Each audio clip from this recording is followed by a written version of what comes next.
सास बहू का झगड़ा। अनामिका की सास पुष्पा अपनी बहू को कुछ खास पसंद नहीं करती थी और इसीलिए दोनों सास बहू में आए दिन झगड़ा होता रहता था। सास बहू के झगड़े के चक्कर में अनामिका के पति मोहित की जिंदगी मुश्किल में पड़ गई थी। बेचारा बार बार माँ और बीवी के झगड़े को सुलझाता ही रहता था, लेकिन दोनों समझने का नाम नहीं लेती थी। वैसे तो सब कुछ ठीक ठाक चल रहा था, लेकिन एक दिन अनामिका और पुष्पा के अंदर जोरदार झगड़ा हुआ और बात कुछ इस तरह थी। बहू, मैंने तुम्हें कल अपनी एक साड़ी धोने के लिए दी थी। हाँ मम्मी जी, वो साड़ी धोकर मैंने आपकी अलमारी में रख दी है। उसी की बात कर रही हूँ मैं। जरा देख तो, इस साड़ी को देखकर किसी भी तरह से लगता है ये धुली हुई है। अरे मम्मी जी, मैंने आपकी साड़ी वॉशिंग मशीन में अच्छे से धोकर सुखाकर आपकी अलमारी में तह बनाकर रखी थी। आपके तो नखरे खत्म ही नहीं होते। अरे कैसी बात कर रही है मुझसे? मेरे नखरे? अरे मोहित, जरा ये देख तो, ये साड़ी धुली हुई लग रही है क्या? अरे मम्मी, जब अनामिका कह रही है कि उसने साड़ी धोई थी तो मान लो ना। हर बात पर झगड़ा करना जरूरी है क्या? क्या है ना मोहित, तुम्हारी माँ को तो मेरे हर काम में नुस्ख निकालने की आदत पड़ गई है।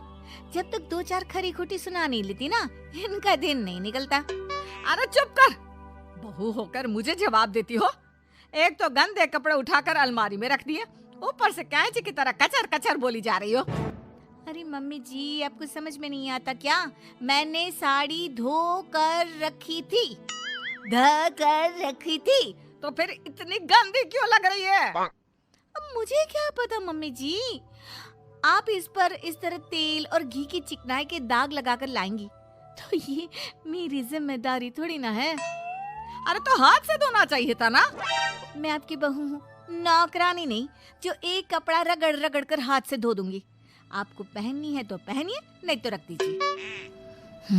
तुझे तो मैं अच्छी तरह बताऊंगी, मुझे जवाब देती है। एक दिन सुबह के वक्त, अरे अनामिका, मेरी व्हाइट शर्ट कहाँ है? आज ऑफिस में बहुत बड़ा प्रेजेंटेशन है और मुझे वो व्हाइट शर्ट पहन कर जाना है। मुझे पता है, आपने मुझे 2 दिन पहले ही बता दिया था और आपकी शर्ट मैंने धोकर अच्छी तरह आयरन करके अलमारी में लगा दी है। जाइए वहां से ले लीजिए। अनामिका, ये तुमने क्या किया? ये देखो, शर्ट पर लिपस्टिक का दाग लगा हुआ है और ये तो एक जगह से जल भी गई है। नहीं नहीं मोहित, ऐसा नहीं हो सकता। मैंने तो तुम्हारी शर्ट ठीक से इस्त्री करके अलमारी में लगाई थी। तो फिर ये जल कैसे गई अपने आप? अलमारी में लटके लटके थोड़ी ना जल जाएगी। पर मोहित, मुझे अच्छी तरह याद है। देखो, अपनी गलती को छुपाने की कोशिश मत करो। और अगर शर्ट जल भी गई थी तो तुम्हें पहले बताना चाहिए था ना। मैं नई शर्ट लेकर आ जाता। अब ऐन वक्त पर शर्ट कहाँ से लेकर आऊं? मेरा इतना इम्पोर्टेंट प्रेजेंटेशन था, सब खराब हो जाएगा। अरे बेटा, क्यों परेशान होता है? ये देख, मैंने तेरे लिए पहले से ही एक नई व्हाइट शर्ट ला कर रखी है। लेकिन मम्मी, आप मेरे लिए व्हाइट शर्ट क्यों लेकर आई? अरे मुझे पता था तेरा प्रेजेंटेशन होने वाला है और अपनी इस बहू पर तो मुझे बिल्कुल भी भरोसा नहीं। क्या पता मेरी साड़ी की तरह तेरी शर्ट भी गंदी करके रख देती। और देख, वही हुआ ना। बेटा, सारी टेंशन छोड़ और ये नई शर्ट पहन कर जा। थैंक यू मम्मी, आज तो आपने बचा लिया मुझे। कुछ दिनों के बाद, अरे अनामिका, जानती हो, ऑफिस में मेरा जो दोस्त है ना अमर, आज उसका बर्थडे है और उसे तुम्हारे हाथ का चॉकलेट केक बहुत पसंद है। थोड़ा सा बनाकर टिफिन में रख दो ना प्लीज। हाँ हाँ, क्यों नहीं। मैं बहुत अच्छा केक बनाकर आपके दोस्त के लिए रख दूंगी। तुम्हारे हाथ का खाना खाकर तो वैसे ही मेरे ऑफिस के सारे लोग इतनी तारीफ करते हैं, क्या बताऊं। प्लीज एक अच्छा सा केक और बना दो, मेरी तो ऑफिस में शान बढ़ जाएगी। अनामिका केक बनाने के लिए रख देती है। पुष्पा चुपचाप जाकर उस पे ढेर सारा नमक डाल देती है। देख अमर, तेरी भाभी ने तेरे लिए चॉकलेट केक बनाकर भेजा है, तुझे बहुत पसंद है ना? यार, तू बहुत किस्मत वाला है। भाभी इतना अच्छा खाना बनाती है और साथ में केक भी। वैसे भाभी को थैंक यू बोलना। थैंक यू बाद में, पहले तो ये केक खा कर देख। बहुत मेहनत से बनाया है अनामिका ने। अरे यार, इस केक में तो बहुत सारा नमक है। लगता है भाभी ने शक्कर की जगह खूब सारा नमक डाल दिया है। अरे मोहित, तू तो अपनी बीवी की कुकिंग की बहुत तारीफ करता फिरता है। जरा पूछना अपनी बीवी से, केक में नमक कब से डलने लग गया। क्या यार, तुझे भी मेरा ही जन्मदिन मिला था बिगाड़ने के लिए। केक नहीं लाना था तो मत लाता, कम से कम मुझे इस तरह नमक वाला केक तो नहीं खिलाता। अरे नहीं यार, अनामिका ऐसा नहीं कर सकती, जरूर कुछ गड़बड़ हुई होगी। घर जाने के बाद अनामिका, अगर तुम्हारा केक बनाने का मन नहीं था तो ना बनाती, लेकिन मेरी बेइज्जती करवाने की क्या जरूरत थी? अरे आपकी बेइज्जती, ये आप क्या कह रहे हैं? मैंने तो सुबह आपको इतने अच्छे तरीके से केक बना कर दिया था। हाँ, लेकिन उसमें इतना सारा नमक डाल दिया था कि आज ऑफिस में मेरा अच्छा खासा मजाक बना है। मेरे सारे दोस्त हंस रहे थे मुझ पर। अरे बेटा, मैंने तो तुझे पहले ही समझाने की कोशिश की थी। एक नंबर की गैर जिम्मेदार है ये लड़की, कोई काम ठीक से नहीं करती। उस दिन भी गंदी साड़ी रख दी थी मेरी अलमारी में और झूठ बोल रही थी। कुछ दिनों के बाद अनामिका देखो, मैंने अपना लैपटॉप चार्जिंग पर लगाया है, उसे अच्छी तरह चार्ज होने देना। मेरी एक अर्जेंट मीटिंग है, प्लीज बीच में से हटाना मत। हाँ हाँ ठीक है, मैं नहीं हटाऊंगी। पुष्पा चुपचाप से जाकर चार्जिंग का बटन बंद कर देती है।